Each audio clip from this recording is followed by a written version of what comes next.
बड़ा दिव्य भाव।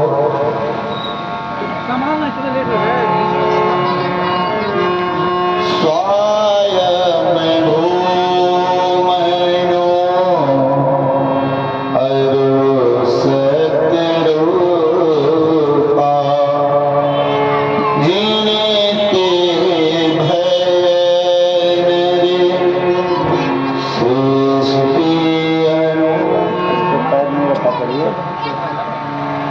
दंपति आराम आचरण का अजमोगा विश्रुति जिनके का अजमोगा विश्रुति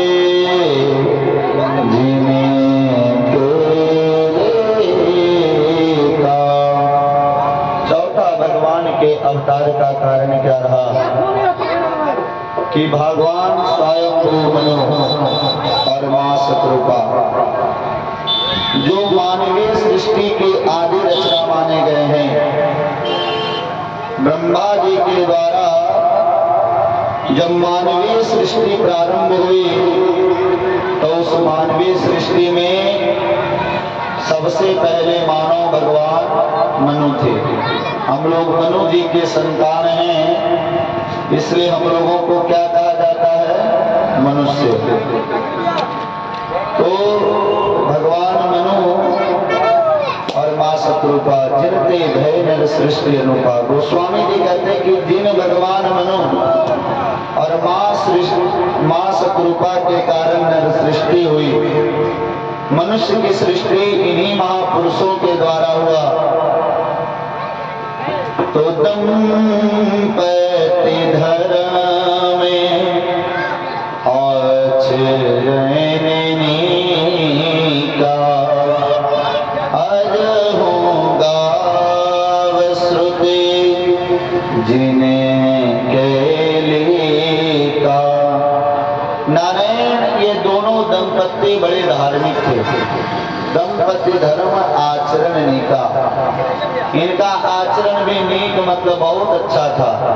देखिए गृहस्थ जीवन का घर स्वर्ग के समान तब माना जाता है जब दोनों दंपति में खूब प्रेम हो।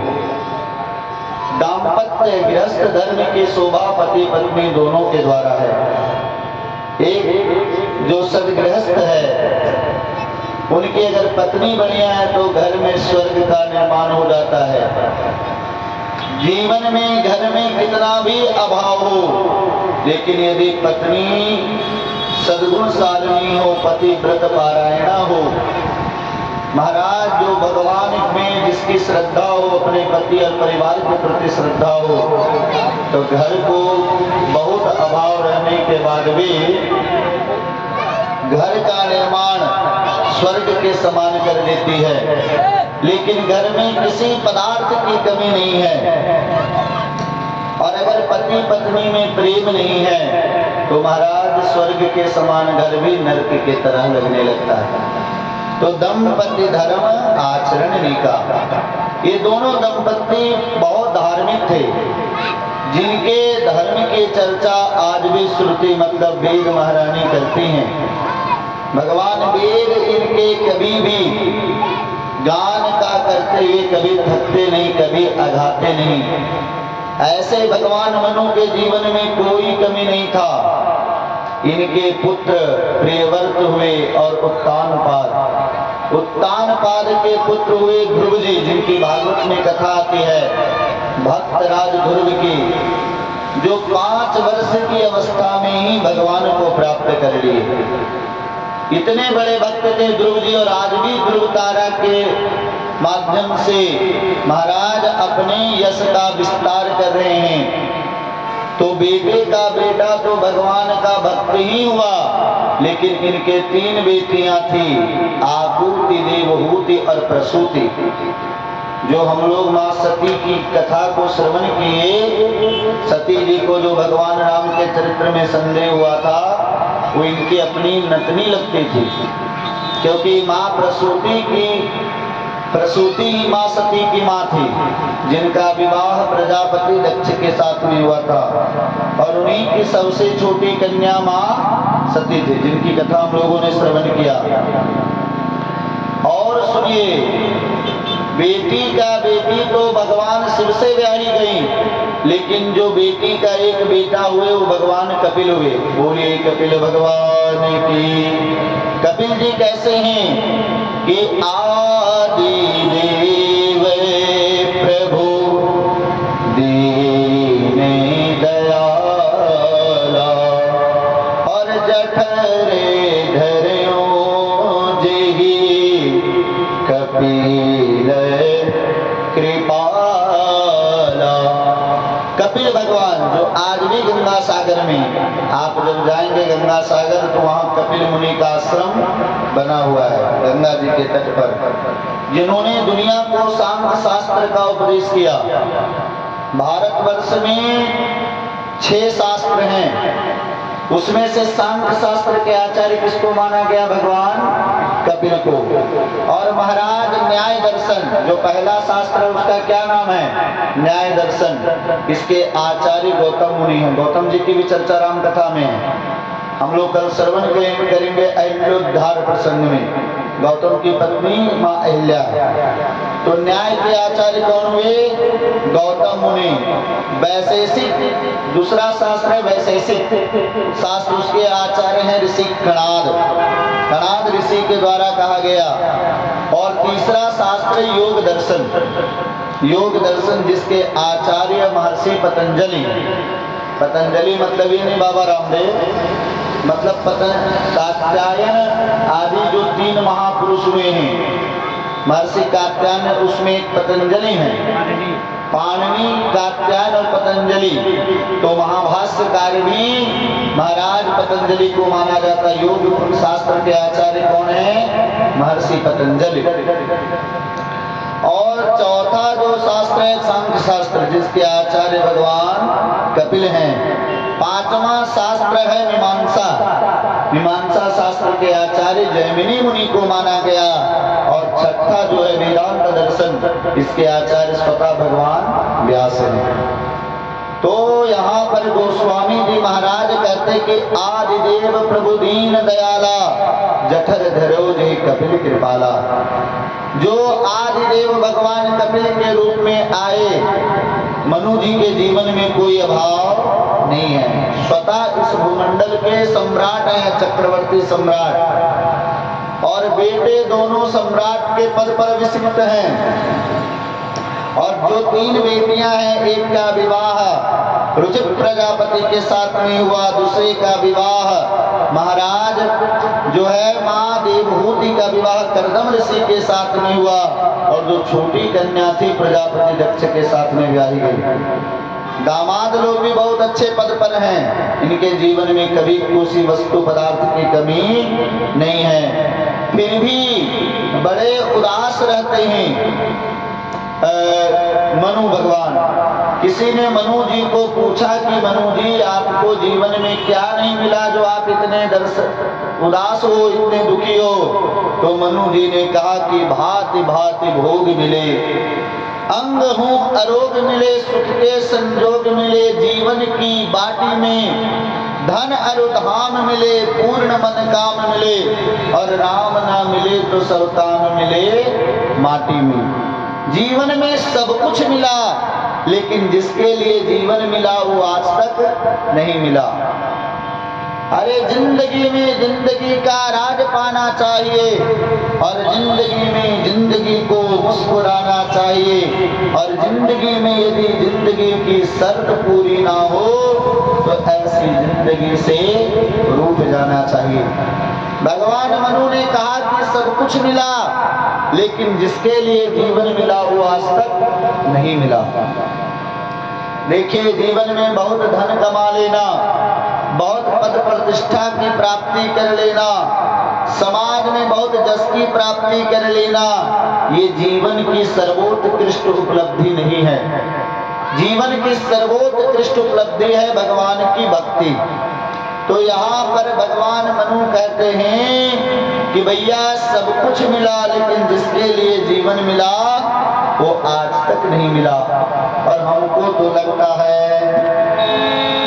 कोई ना विषय विराग भवन बसते बाचोत कणा हृदय बहुत दुख लाग जन्म गया हरि भक्ति बिनु।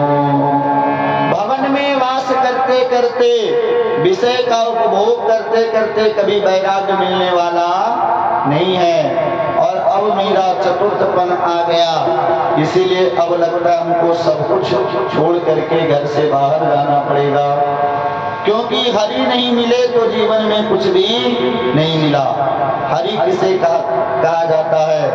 भक्तानां क्लेशान हरति हरि, जो भक्तों के कष्टों का निवारण करे उनका नाम हरि भक्ति है। हरि है तो जीवन में सब कुछ मिला, लेकिन जिसके लिए जीवन मिला वो अब तक नहीं मिला। तो क्या किया भगवान? पर बस राज सुतहि तब दीना और नारी समेत गवन बहन कीन्हा। इनका बेटा जो है राजगद्दी पर बैठना नहीं चाहता था। आगे एक प्रताप भानु की कथा आएगी। प्रताप भानु का जब राज तिलक किया गया तो तुरंत वो बैठ गया, लेकिन उत्तानपाद राजगद्दी पर बैठना नहीं चाहते थे। उत्तानपाद को जबरदस्ती राजगद्दी पर बैठा करके उनका राज तिलक किया गया। बस राज सुतई नृपदिन्हा, नृप ने राज तिलक किया और नारी समेत। देखिए, पत्नी केवल सुख में साथ दे वो पत्नी नहीं है। अगर हम भगवान का भजन करें, भगवान का भक्ति करें, तब भी पत्नी हमारा साथ दे। देखिए, विवाह के बाद कभी भी भगवान की कथा नहीं होती।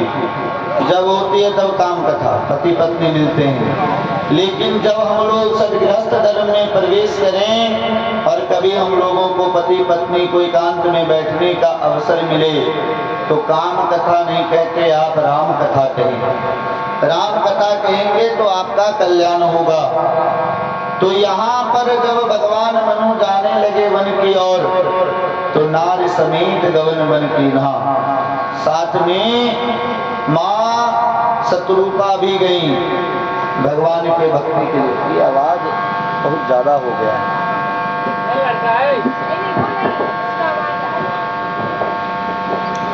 तो नारी समेत गवन वन कीन्हा, नारी के सहित गवन के वन प्रदेश की ओर कि महाराज वन चल करके और भगवान की भक्ति की जाए। वन प्रदेश में जब प्रस्थान किया तो कैसा लग रहा है? लग रहा है जैसे ज्ञान भगत जन धरी शरीरा, मानो ज्ञान का अनुगमन मां भक्ति कर रही हूं। देखिए, ज्ञान के बिना भक्ति की शोभा नहीं है, और जीवन में अगर ज्ञान नहीं है तो भक्ति टिकने वाली भी नहीं है। लोग कहता है कि भक्ति के लिए ज्ञान की आवश्यकता नहीं पड़ती, बिल्कुल पड़ती है। ज्ञान और वैराग्य रामचरितमानस के अनुसार तो ज्ञान की भक्ति पत्नी मानी गई है, क्योंकि ज्ञान स्वरूप कौन है? मनु जी, और भक्ति स्वरूपा माँ शत्रुपा है। तो ज्ञान का अनुगमन कौन कर रही है? माँ भक्ति। भागवत आप श्रवण करोगे तो भक्ति के पुत्र बताए गए ज्ञान और वैराग्य। तो जब तक ज्ञान के पथ पर भक्ति नहीं चलेगी तब तक भक्ति टिकने वाली नहीं है। तो ज्ञान भगत जनु धरी शरीरा, महाराज ज्ञान की भक्ति अनुगमन कर रही हो। और जब जंगल में गए तो वन प्रदेश में जाकर के क्या किया महात्मा मनु ने कि करें आहार सात फल कंदा। वो भोजन में क्या ग्रहण करने लगे? साग, साग मतलब साग, और कंद मूल फल खाने लगे। और दिन वो केवल फलहार लेते थे। सुरमई ब्रह्म सच्चिदानंदा, भगवान सच्चिदानंद भगवान का चिंतन कर रहे हैं। और पुनि हरि हेतु करन तप लागे और बारी आधार मूल फल त्यागे। महाराज भगवान के तपस्या में इतना दोनों पत्नी पत्नी संलग्न हो गए कि बारी आधार केवल अपने जीवन की रक्षा के लिए जलपान करते थे, केवल जल पीते थे। फल फूल सब खाना बंद कर दिया, साग पात भी खाना बंद कर दिया। केवल क्या ग्रहण, हाँ ठीक है भैया, केवल ग्रहण क्या करते थे कि करई आहार साग फल कंदा, केवल कंद मूल फल और साग खाते थे। और साग खा करके दिन रात भगवान का ये महाराज फल फूल मूल को भी त्यागा, साग को भी त्याग दिया और केवल जल पान करके गोमती माता के जल को पी करके, गोमती के जल का ग्रहण करके और उसके बाद जीवन पर्यंत भजन करते थे, हमेशा भजन में लगे रहते थे। किसी ने मनु जी से पूछा कि मनु जी आप किनका दर्शन करना चाहते हो, जीवन में आप किसको प्राप्त करना चाहते हो? तो मनु जी कहते कि देखिए नयन परम प्रभु सोई, मैं परम प्रभु का दर्शन करूं। परम प्रभु की, अरे प्रभु तो सुने हैं, ये परम प्रभु कैसे होते हैं? धीरे कर दीजिए ना, आवाज धीरे करवा दीजिए, तो क्या करिएगा, आवाज नहीं आ रहा है साहब। तो सुमरई ब्रह्म सच्चिदानंदा, महाराज देखिए नयन परम प्रभु सोई, कि प्रभुओं के बारे में तो हम लोगों ने सुना, ये परम प्रभु कैसे होते हैं, इनकी विशेषता बताओ, इनमें क्या गुण है? इनमें कोई गुण नहीं, अगुण। तो रहते कहाँ हैं? महाराज की एक देशीय नहीं बहुदेशीय है, सभी जगह पे भगवान रहते हैं क्योंकि अखंड। तो इनका अंत कहाँ पर होता है? तो मनु जी ने कहा कि अनंत, इनका कहीं भी अंत नहीं होता। कि भैया किसी ने इनका आदि पाया हुआ कि नहीं, अनादि अगुण अखंड अनंत अनादि। तो इनका चिंतन कौन करते हैं? तो जे चिंतही परमार्थवादी, परमार्थ तत्ववेत्ता महापुरुष इनका चिंतन करते हैं। तब किसी ने मनु जी को कहा कि मनु जी आप घर चले जाओ, आए कि भाई इनके लिए कोई किसी ने कहा कि हाँ वेदों ने, कि क्या कहा कि नेत नेत जय वेद अनुरूपा। पहले तो कहा कि भगवान ऐसे हैं ऐसे हैं, फिर बाद में वेदों ने भी कह दिया कि ना वो ऐसे हैं ना वैसे हैं। फिर कैसे हैं? कि वो तो जैसे के तैसे हैं।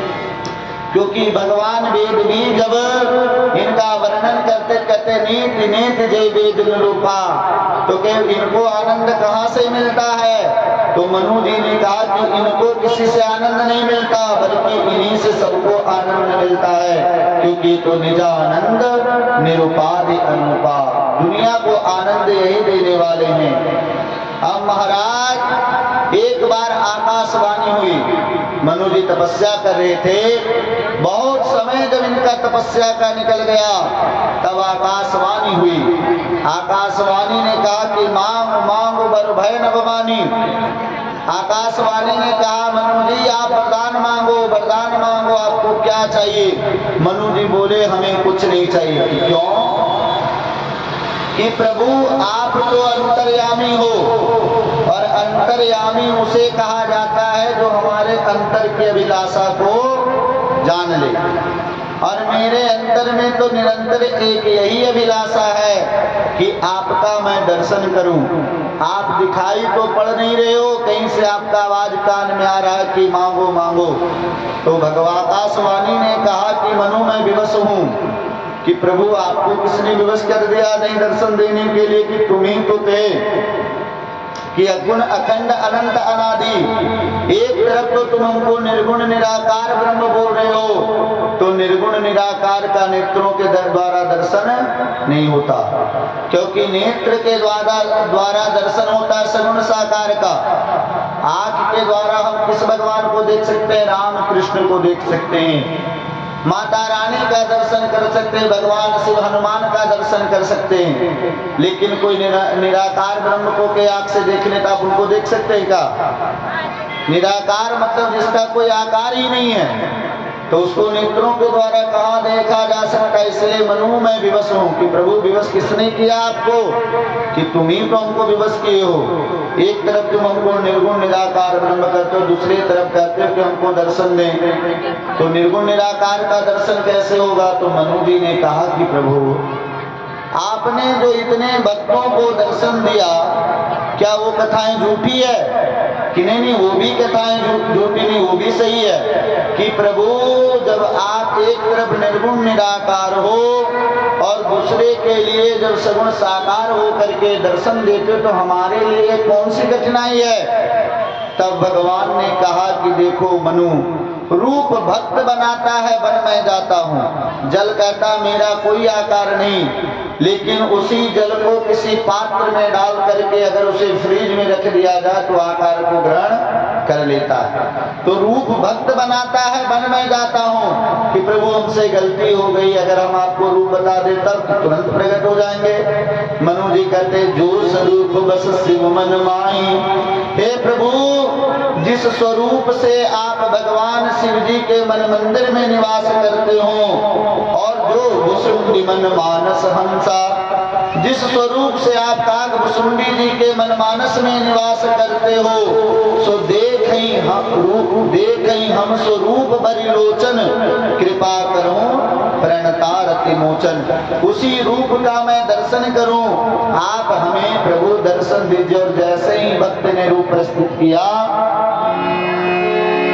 तो दंपति बचने परम प्रिय लागे, मृदुल विनीत प्रेम रस पागे,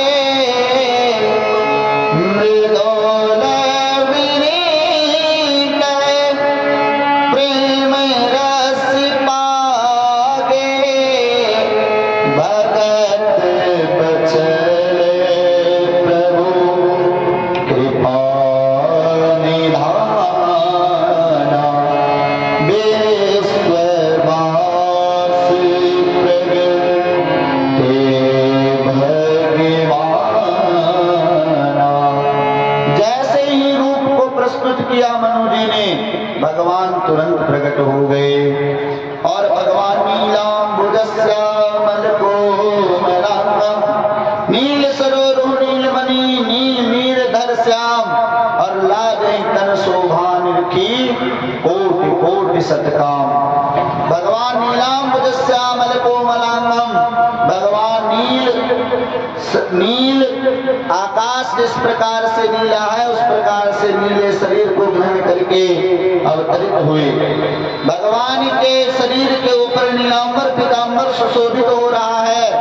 भगवान के शोभा को देख करके करोड़ों कामदेव लज्जित हो जाए, इतने तो सुंदर भगवान का रूप है। भगवान का रूप जैसे ही मनु जी ने दर्शन किया, मनु जी तो भाव में डूब गए। मनु जी ने कहा कि कण-कण में तुझको ढूंढा, अरे तेरा पता नहीं है, और तेरा पता मिला तो अब मुझे मेरा पता नहीं है। जाहिर में होकर बैठा लोगों के दरमियां हूँ, जाहिर में होकर बैठा लोगों के दरमियां हूँ, पर ये खबर नहीं मैं कौन हूँ और कहाँ हूँ। श्री बिंदु जी महाराज कहते हैं कि मिला है मुझको किस्मत से ख्याले बिंद मस्ताना, और दिया करता हूँ हरदम श्याम के उल्फत की पैमाना।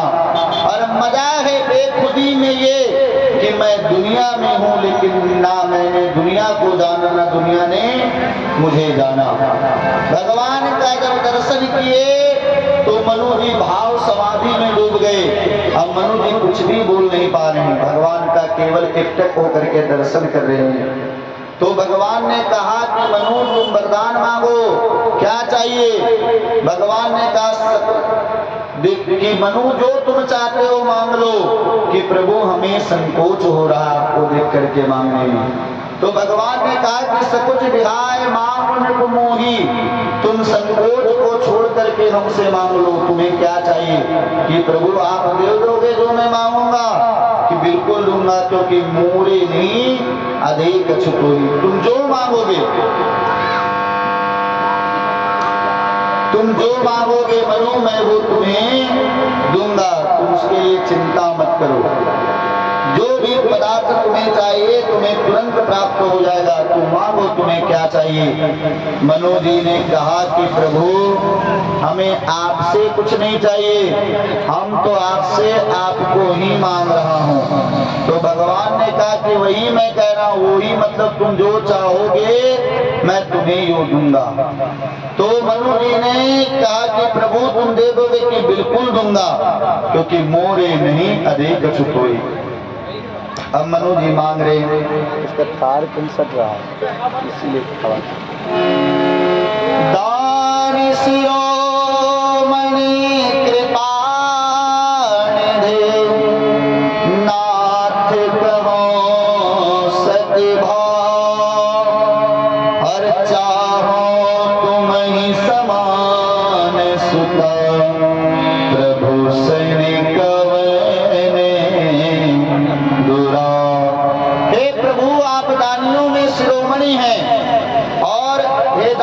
शिरोमणि। आपसे मैं कुछ मांग रहा हूं, आप सुनो। आप कृपा के समुद्र हो, आप दानियों में शिरोमणि हो, और ये आपका स्वभाव है क्योंकि आप कृपा के समुद्र हो। भगवान ने पूछा आपके पास क्या है मनु जी? कि मेरे पास तो स्वामी कुछ भी है नहीं है, नाथ कहो सतिभाव, मैं सत्भाव से कहता कि क्या कहते हो कि चाहो तुम्हें। भगवान ने कहा हमें कि नहीं, समान सुता, आपको नहीं आपके समान पुत्र को चाहता हूं। देखिए भगवान अगर सामने प्रकट हो जाए तो जीव भक्त भगवान से मांग भी नहीं पाता, क्योंकि श्री बिंदु जी महाराज कहते हैं कि जिसे एक बार जीवन में प्रभु का प्यार मिलता है, जिसे एक बार जीवन में प्रभु का प्यार मिलता है, उसे बस आंसुओं का उपहार मिलता है। ना पूछो उस दिल की बेगली बात, ना पूछो उसे, पूछो उस दिल की बेगली का हाल मत पूछो, ना तन से प्राण जाते ही ना प्राणा धार मिलता है। भला किसको दिखाएं मरीज की बढ़ती हुई इस बीमारी को, जब भगवान मिल जाए तो भला किसको दिखाएं मरीज की बढ़ती इस बीमारी को। ना कोई वैद्य मिलता है, ना कोई उपचार मिलता है, और दूर रहने पर भी ना जाने क्या क्या बातें होती है। तब हृदय के तार से जब उस हृदय का तार मिलता है तो यहाँ पर और जहाँ पुच्छल चलाता अश्रु जल दिखलाई देता, उसी मानस में हमें वह सावला सरकार मिलता है। तो यहाँ मनु जी ने कहा कि चाहो तुम ही, भगवान ने कहा हमें कि नहीं, समान सुता, प्रभु आपके तरह मैं पुत्र की इच्छा करता हूँ। भगवान ने कहा बात स्पष्ट नहीं हो पाई, तुम हमको चाहते हो हमारे समान पुत्र चाहते हो। तो श्री मनु जी ने कहा कि प्रभु सन कवन दुराव, आपसे प्रभु क्या छुपा हुआ है, मैं जो हृदय में सोच रहा हूँ उस बात को आप जान रहे हो। भगवान बोले मनु तुम हमारे समान पुत्र चाहते हो तो संसार में हमारे समान तो कोई है ही नहीं। अरे भगवान के समान दूसरा कौन हो सकता है? तो भगवान कहते आप सरिस खोजो कहाँ जाई, मैं अपने समान कहाँ जा करके खोजूं, क्योंकि तुम तो हमको हमारे समान पुत्र मान लिए, लेकिन मैं ही तुम्हारा पुत्र बन करके आऊंगा। मनु जी ने विनोद किया कि प्रभु हम तो आपके सामने आपके समान पुत्र मांगे, तो आपने कहा कि मैं ही आपका पुत्र बन करके आऊंगा, तो मेरी वाणी के द्वारा जो मांगा गया वो कहाँ पूर्ण हुआ। तो भगवान बहुत बेसे कि बड़ा चतुर है मनु जी, हमें भी बुलाना चाहकर हमारे समान पुत्र को भी चाहते हैं। तो भगवान ने कहा मनु जी आप बिल्कुल चिंता मत करिए, मैं तो आपका पुत्र बन करके आऊंगा और एक अपने समान भी ले आऊंगा। तो भगवान अपने आए राम के रूप में और अपने समान एक ले आए भरत जी को, भरत राम ही की अनुहारी, क्योंकि जैसे श्याम वर्ण के भगवान श्री रामभद्र थे उसी तरह से श्याम वर्ण के श्री भरतलाल जी महाराज थे। अब देखिए, अगर मांगने वाला चतुर होने तो एक ही वरदान में सब कुछ मांग लेता है ना। और मांगना नहीं आवे तब, जैसे मिथिलेश जी को बेचारे को बोलना भी नहीं आता। इतने संत हैं कि यजमान अगर इनको बोल दे, दक्षिणा मना कर दे, बेचारे दक्षिणा भी नहीं लेते, फ्री सेवा कर देते। ऐसा भी नहीं होना चाहिए भाई। अपने अधिकार का सामग्री तो जरूर मांगना चाहिए। समाज से मांगोगे नहीं तब तक देगा नहीं। तो एक मैया थी, घर में बड़ी गरीबी थी, यानी बेटे का विवाह हो गया लेकिन पोते का जन्म नहीं हुआ था। आंख से बेचारी को दिखाई भी नहीं पड़ता था। तब कोई देवता उस पर प्रसन्न हुए कि मैया तुम वरदान मांगो, तुमको एक ही वरदान देंगे। अब मैया बड़ी विदुषी थी, बड़ी पढ़ी लिखी थी। वो सोची कि अगर मैं आंख मांगती हूँ तो पोता नहीं मिलेगा, और अगर पोता मांगती हूँ तो धन नहीं मिलेगा, और धन मांगती हूँ तो पोता और आंख दोनों कुछ नहीं मिलेगा। तो कही महाराज अगर आप हम पर प्रसन्न हो तो हमको एक ही वरदान दो। कि क्या? कि मैं अपने घर में सोने के कटोरी में अपने पोते को दूध भात खाते हुए देखूं। अच्छा भाई, देखेगी किससे? आप होगा तभी तो देखेगी, और पोता होगा तभी तो देखेगी। और घर में सोना का कटोरी, अरे यहाँ स्टील के कटोरी की व्यवस्था नहीं होती महाराज। और घर में अगर सोना का कटोरी हो जाए तो धन का अभाव रहेगा क्या? तो ये है मांगने वाले की चतुराई। एक ही वरदान में सब कुछ मांग ली। और एक परिवार में 3 सदस्य थे, बेचारे हमेशा आपस में झगड़ा करते रहते थे, दिन रात कलह करते थे। एक बार मैया पार्वती को दया आई तो पार्वती जी ने कहा कि भोलेनाथ आपकी तरह कृपालु होते हुए और इनके ऊपर कृपा नहीं हो, ये बात हमें समझ में नहीं आती। तो शिवजी ने कहा कि देवी मैं देने के लिए तो तैयार हूँ, ये ले नहीं सकते। कैसा है ना, चलिए आप देखते हैं कैसे नहीं लेंगे। तो भगवान शिव ने कहा तुम तीनों वरदान मांगो, मैं तुम तीनों को एक एक वरदान दूंगा। हैं? तो भैया वरदान मांगने वाला बिल्कुल उसको ज्ञान नहीं था। तीनों आपस में झगड़ा करने लगे कि पहले वरदान मांगे कौन। तो शिवजी ने कहा कि ए बुढ़िया माता जी, चलो सबसे पहले वरदान तुम मांगो, तुम्हें क्या चाहिए। तब बुढ़िया विचार करने लगी कि मैं क्या मांगू क्या मांगू। बहुत विचार करने के बाद उसने कहा कि महाराज बुढ़ापे में बड़ा कष्ट होता है, इसलिए आप हमको 16 वर्ष की कन्या बना दो। शंकर जी बोले तथास्तु। अब तो 16 वर्ष की वो कन्या बन गई। उसके पति को बहुत क्रोध आया। ये ज्ञान नहीं मांगी, भक्ति नहीं मांगी, धन संपत्ति नहीं मांगी, ये बुढ़ापा में मेरा साथ छोड़ दी। इसको तो मैं छोड़ने वाला नहीं हूँ, कुछ भी हो जाए मैं इससे नहीं छोड़ूंगा। वो तो बिल्कुल गुस्सा में था बुढ़ा। शंकर जी बोले चल भैया तू वरदान मांग, तुम्हें क्या चाहिए। कि शंकर भगवान ये बुढ़िया, कि हाँ, कि भोलेनाथ ये बुढ़िया जो हमारा साथ छोड़ गई। अरे आगे तो बोलो कि भोलेनाथ ये बुढ़िया जो मेरा बुढ़ापा में साथ छोड़ दी, कुतिया बन जाए। शंकर जी बोले तथास्तु। अब तो महाराज रोने लगी बेचारी बुढ़िया, घर के सामान ही चाटने लगी। अब सब लोग बड़े बेटा बेचारा बार बार रोए कि अरे अच्छी खासी मैया ये क्या बन गई, क्या से क्या बन गई। अच्छा भोले बाबा हमारे घर आए, ये अच्छी खासी मैया को क्या बना दिए। अरे कम से कम मैया थे तब लड़ते भी तो थे। तब बेटा बिल्कुल मिथिलेश जी की तरह भोला भाला था कि चल भैया तुम्हें क्या वरदान चाहिए। कि अरे भोलेनाथ हमारी मैया जैसे पहले थी वैसे ही बना दो, है ने। तीनों 3 वरदान मांगे रहे जैसे कि ऐसा कोई प्रभाव नहीं पड़ा।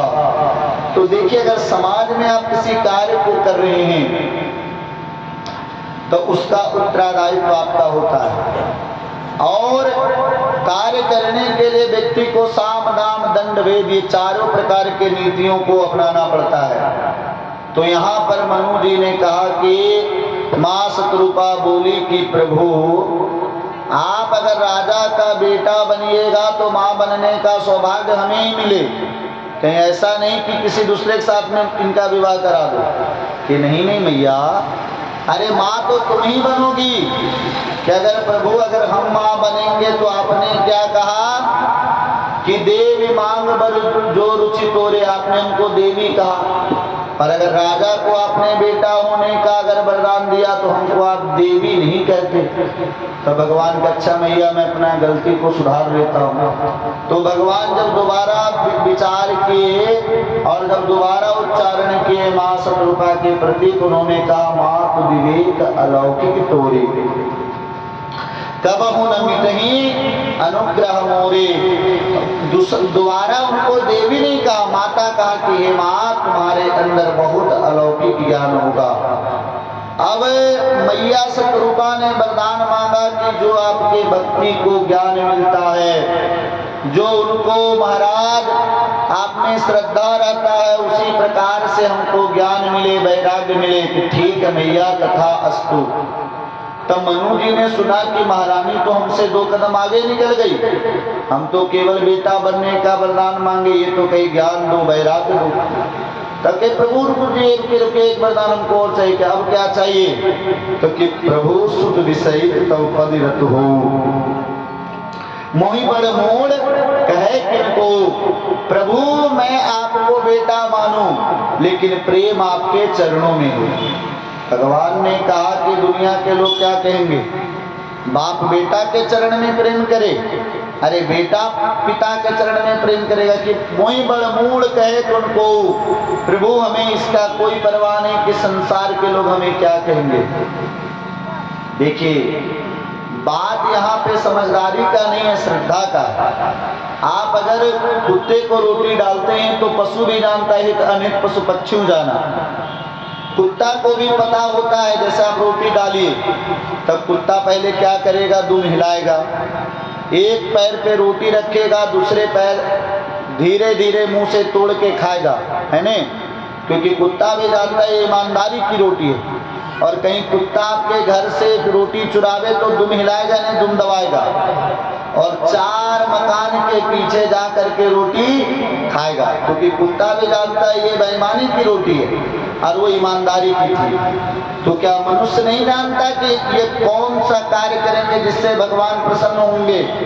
तो हित अनहित पशु पक्षु जाना, तो मानुष तन गुण ज्ञान निदाना। मनुष्य का तन तो ज्ञान का ही स्थान है।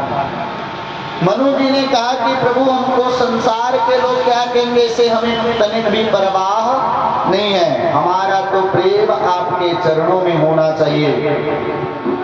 कि ठीक है। देखिए अरे भगवान केवल भगवान नहीं, अगर उनको कोई अगर सुपात्र मिले तो भगवान अपने भक्त को बाप भी बना लेते, है ने? भगवान केवल ये नहीं कहते तुम हमको अपना भगवान मानो, स्वामी मानो, लेकिन हम लोग भगवान के साथ में कोई संबंध जोड़ते ही नहीं। इस संसार में अगर हमको कोई मिलता है तो पूछता है, तो कोई मिलेंगे तो लोग पूछेंगे तेरा व्यवहार कितना है, मिलेंगे तो लोग पूछेंगे तेरा व्यापार कितना है, पर यह कोई नहीं पूछता कि तेरा प्रभु से प्यार कितना है। लेकिन भगवान सोचिए, जगत पिता रघुपति विचारी, जो भगवान जगत के पिता, उन्होंने कहा करे भैया मैं केवल स्वामी पिता नहीं, अगर तुम्ही हो माता च पिता तुम्ही हो, माता पिता तो बनने के लिए मैं तैयार हुई, अगर तुम हमारा बाप बनोगे तो मैं तुमको बाप भी बनाने के लिए तैयार हूँ। भगवान ने आशीर्वाद दिया तो चौथा भगवान के जन्म का प्रयोजन यही रहा। 5वां कारण गोस्वामी जी कहते हैं